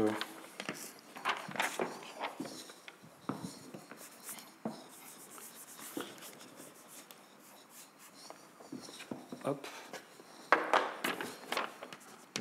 L'application barycentre est bien définie sur le support de C et ça l'envoie sur M.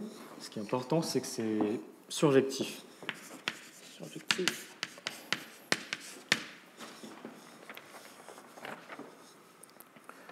Donc pour montrer que c'est surjectif, en fait c'est topologiquement, entre guillemets, topologiquement 2 degrés 1. Donc si on est dans la situation familière où C est une sous-variété lisse, ou même M lui-même est plongé dans ce quotient-là, ça se vérifie en disant que l'application barycente par gamma équivariant, ça envoie le groupe fondamental sur le groupe fondamental par l'identité. Et donc c'est de degré topologique égal à 1. Et il se trouve que ça reste vrai lorsqu'on ne considère pas M plongé dans ce quotient, mais simplement un courant qui est homologue à la classe, à la classe étudiée, HM.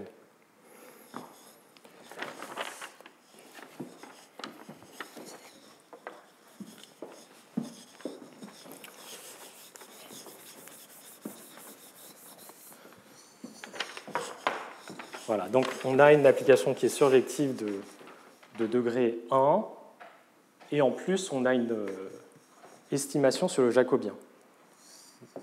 Donc on a une estimation sur la masse de C en fonction du volume tout simplement de l'espace d'arrivée.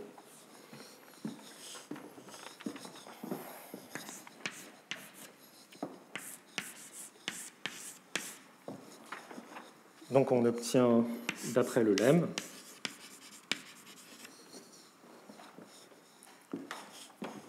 que la masse est supérieure au volume de M sur 3. Voilà.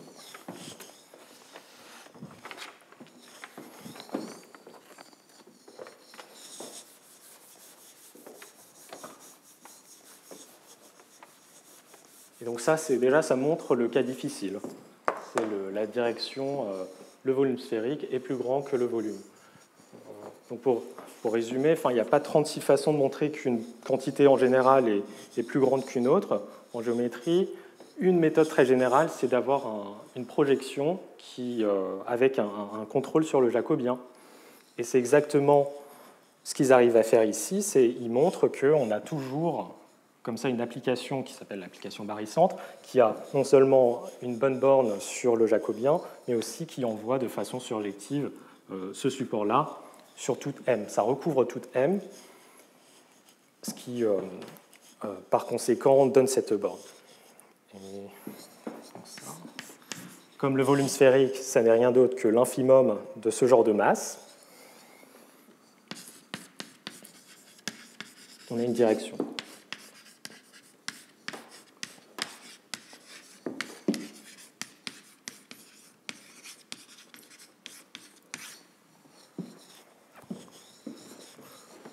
Voilà, donc est-ce qu'il y a des questions sur ce que je viens de faire avec l'application barycente ?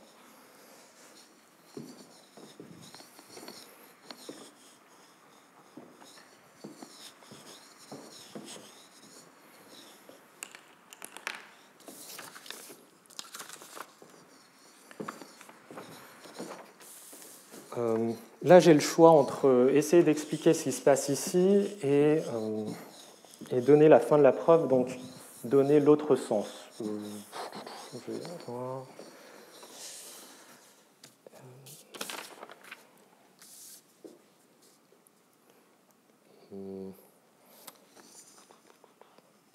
Bon, je vais essayer d'expliquer ce qui se passe dans ce lemme. Donc l'autre sens est conceptuellement et techniquement plus facile, puisqu'il suffit, pour montrer que le volume sphérique est plus petit que ce volume explicite, il suffit d'exhiber donc une suite de courants dans cette classe d'homologie dont la masse converge vers ce volume. Et il se trouve que c'est possible. Et donc la direction difficile, c'est vraiment celle-ci. Voilà.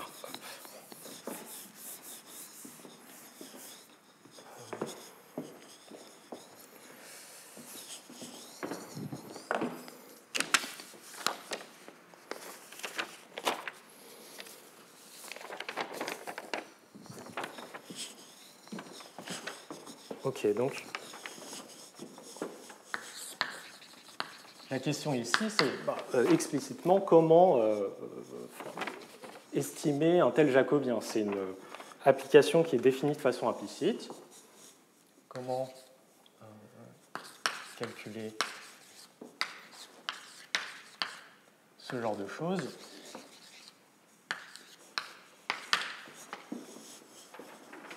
Donc ce qu'on va faire, c'est essentiellement, on va appliquer le théorème des fonctions implicites et on va voir ce que ça donne. Et grâce à la symétrie de l'espace ambiant, on va pouvoir calculer explicitement ce qui se passe. Donc,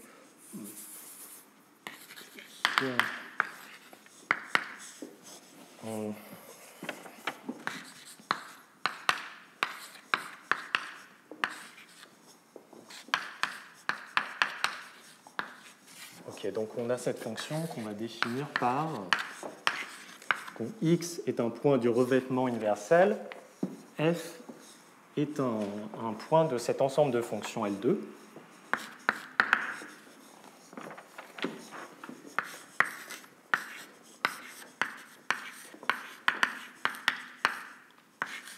Hop. Donc pourquoi est-ce qu'on introduit cette fonction? C'est pour caractériser la fonction barycentre. Donc le barycentre de f,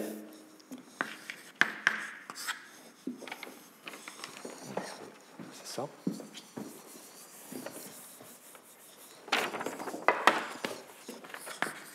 et hop, est caractérisé par l'équation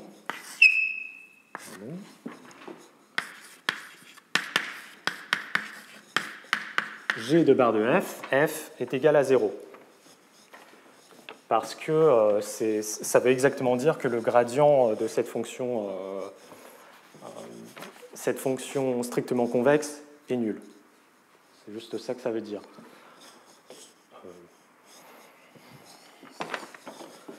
Ici, un petit détail, on suppose que le barycentre tombe en dehors des points où c'est non lisse.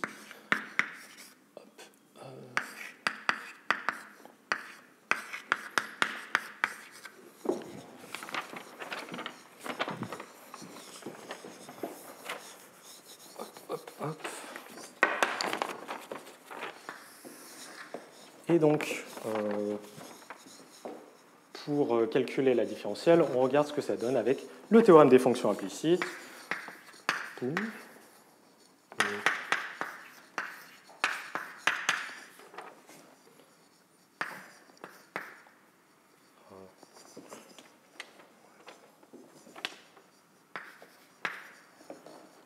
Hop.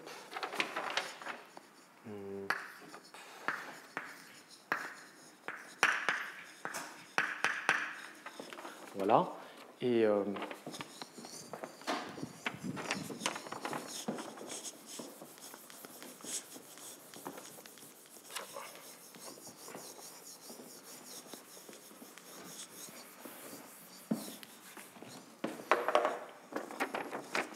donc, il se trouve que si on considère, enfin, si on calcule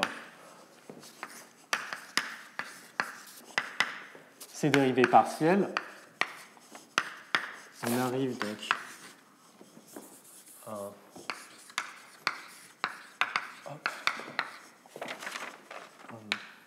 de f point de gamma, et la dérivée partielle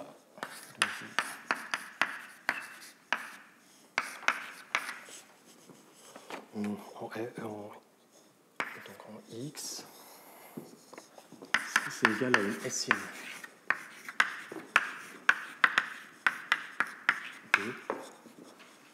F2 de gamma. Et du coup, en rassemblant tout ça et en utilisant Cauchy-Schwarz, on arrive à donc quelques notations.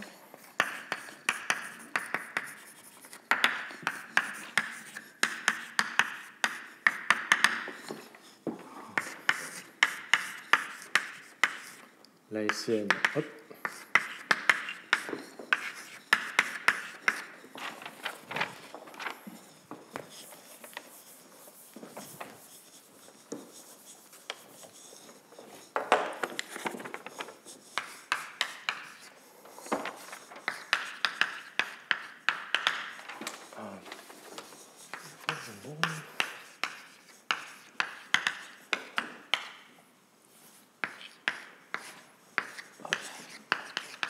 Donc une fois qu'on a ces notations en place, on peut écrire ce que c'est que la dérivée du barycentre, ça va être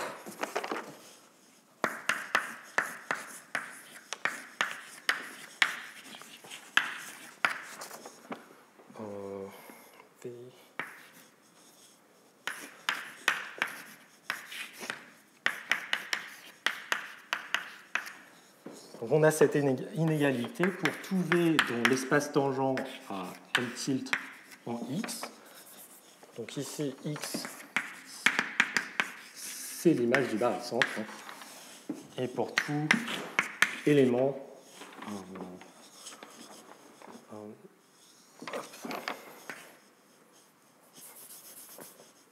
barycentre F,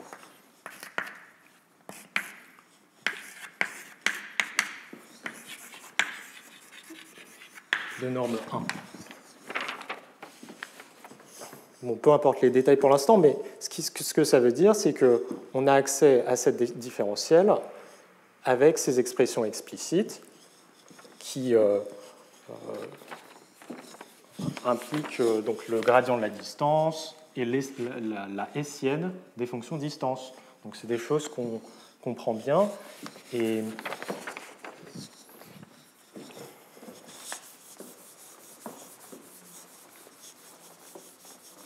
une fois qu'on a ça, on travaille encore un peu sur cette expression, on arrive à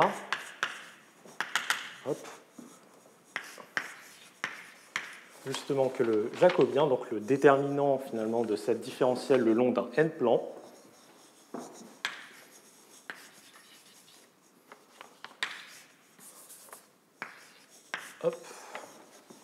est plus petit que 2 puissance la dimension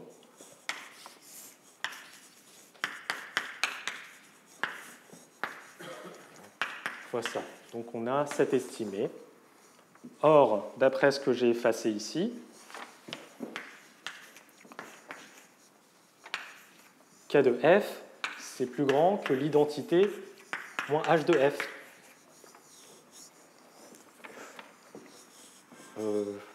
Donc ça, c'est vraiment l'identité avec la hessienne, parce que la hessienne est bornée par en dessous par l'identité moins le gradient au carré.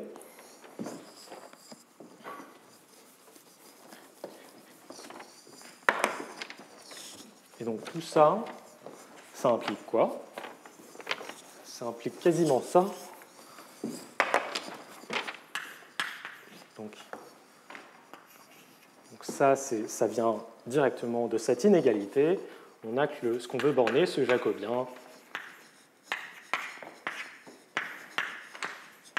est borné par donc, une constante fois le déterminant à la racine carrée, divisé par le déterminant de l'identité moins H.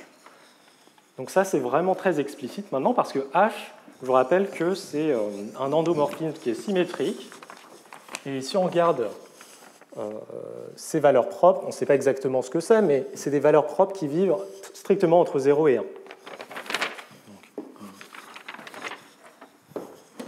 C'est symétrique. Et les valeurs propres sont strictement entre 0 et 1. Et en plus, la trace totale, ça, il faut le vérifier, mais la trace totale, il se trouve que c'est 1. Donc, on a tous ces ingrédients qui se mettent ensemble et qui donnent de façon quasiment inespérée donc une borne explicite. Donc ça, ensuite, on a une façon de borner cette chose-là de façon générale, et c'est ce qu'on prouvait, par exemple, c'est ce qu'on prouvait